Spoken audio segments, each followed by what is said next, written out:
करते हैं। हमसे लोग यही बहस करते हैं, हम आपकी बात क्यों सुने? मत सुनिए। किसने कहा आपको सुनने के लिए? माता पिता का बात सुनने के लिए हम जन्म लिए हैं। ये सब पगला गए हैं, बिना मतलब के घूम रहे हैं गुरु के पीछे। गुरु फुरु कुछ नहीं होता, सबसे बड़े माता पिता होते हैं। कब किस गुरु ने कहा कि माता पिता नहीं होते? किस संत ने कहा कि माता पिता की इज्जत मत करो? किस संत ने कहा कि अपने माता और पिता, जननी और जनक से प्रेम मत करो? पर ये कैप्चर क्यों कर रहे हो? लाद क्यों रहे हो? मैं माता पिता से एक चीज पूछूं, आपकी दूसरी तीसरी पीढ़ी है, अपने बेटे को क्या दिया है? बताओ। टेंशन, डिप्रेशन, कठिनाइयां, गुस्सा, लड़ाइयां, फ्यूचर का भय, इनसिक्योरिटी, क्या दिया है आपने? विचार करिए। अपने आने वाली पीढ़ियों को क्या दिया हमने? धन दिया है हमने, हम अपना पूरा वारिस हम पूरा लिख दिए। वो तो तुम्हारे बाप ने भी तुम्हें लिख दिया था, कौन सा बड़ा काम किया? उनके बाप ने तो उनको लिख दिया था। उसके बाद क्या दिया? धन तो रावण के पास भी था, और तुम्हारे तो तिजोरियों में बंद है सोना। रावण के कमोड, गलियां और नलियां भी सोने की थी, तुम्हारे तो लॉकर में बंद है। धन से मैं परहेज नहीं करता, मैं भी चाहता हूं तुम धनी बनो, खूब कमाओ और मुझसे कुछ सूत्र पूछा करो। मैं भी जानता हूं, अच्छा पढ़ा लिखा हूं, इकोनॉमिक्स ऑनर्स भी हूं, साइंस भी पढ़ा हूं, साइंस में भी ऑनर्स हूं। तो अनपढ़ तुम्हारे पास थोड़ी आगे बैठा हूं।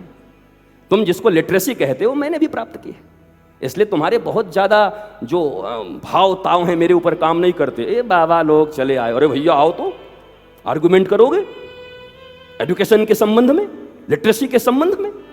वो तो मेरे गुरु ने मुझे कहा खूब पढ़ाई कर। किस लिए? कहा पढ़ ले फिर बाद में बताऊंगा।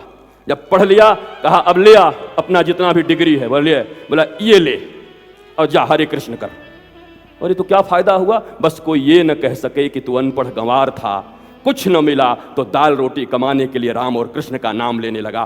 तू भी कमा सकता था, श्रेष्ठ था, पर तू दुनिया में सबसे श्रेष्ठ राम और कृष्ण को मानता है, इसलिए तू उनका नाम प्रचार करने जा रहा है। और मैं भी यही कहता हूं, पढ़ो, योग्य बनो, एलिजिबल बनो, लेकिन टेंशन कमाने के लिए नहीं, डिप्रेशन के लिए नहीं, प्रेम के लिए, आनंद के लिए, शांति के लिए, मस्ती के लिए।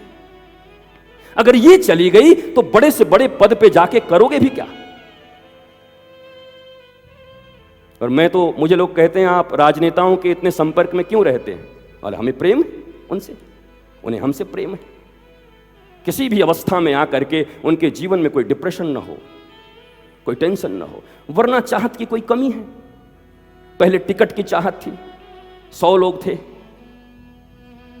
और जब आते तो कहते गुरुजी कुछ नहीं चाहिए, हमके क्या चाहिए? केवल एक बार टिकट आपकी कृपा से मिल जाए, जीवन भर मुझे दोबारा आपसे कुछ नहीं मांगना। बहुत अच्छी बात, टिकट मिल गई।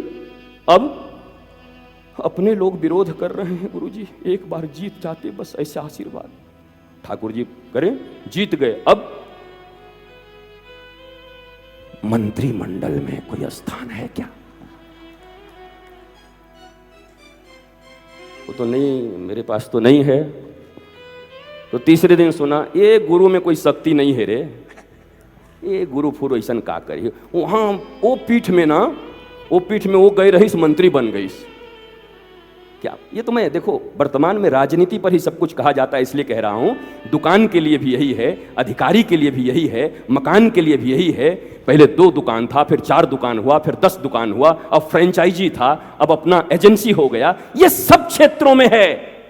सभी बस इसी के लिए धर्म को साधन समझते हैं। मैं यही बताने आया हूं, अरे राम और कृष्ण ऑटो और रिक्शा नहीं है जिन पे चढ़ के कहीं जाना है, बल्कि किसी और चीज पे चढ़ के राम और कृष्ण तक जाना है। ये दुनिया ऑटो रिक्शा है और पहुंचना कृष्ण के द्वार में है। हमने उल्टा कर दिया, कृष्ण को ऑटो रिक्शा बना दिया और पहुंचना धन के द्वार पर है। इसीलिए तुम्हारे जीवन में अशांति है, तुम्हारे जीवन में डिप्रेशन है, टेंशन है। तुमने आनंद कंद भगवान को छोड़ दिया, उनको रिक्शे बना दिए, उनको साधन बना दिया।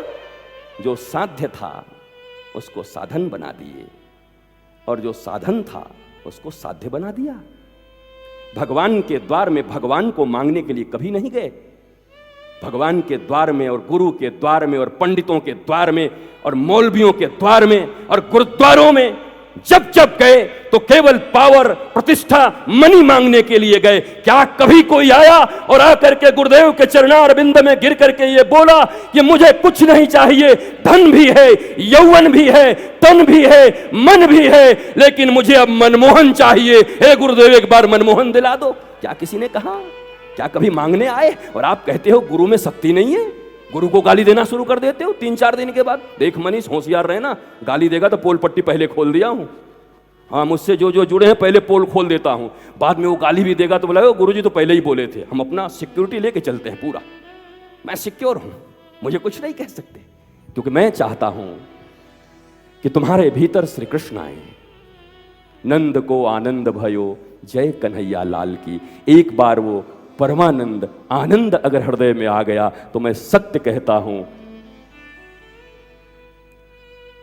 सूर्य की तरफ पीठ करके जो लोग अपनी परछाई को पकड़ना चाहते हैं वो कभी परछाई पकड़ नहीं पाते। 2 कदम आगे परछाई चलती है, पर जैसे ही सूर्य की तरफ वो मुड़ता है वैसे ही जिस परछाई के पीछे वो भागता था अब वही परछाई उसके पीछे पीछे भागती है। सूर्य ईश्वर और गुरु के प्रतीक हैं, परछाई यश, मान और अर्थ का प्रतीक है, संसार का प्रतीक है। जिसने संसार के लिए भगवान से और गुरु से मुख मोड़ लिया, ना तो उसे भगवान मिलता है ना संसार मिलता है। पर जिसने भगवान और गुरु की तरफ मुख कर लिया, अब संसार उसके पीछे पीछे चलता है। You are not loser, now you are chooser. अब तुम्हें जो लेना है वो लो, क्योंकि ये परछाई और जगत तुम्हारे पीछे पीछे।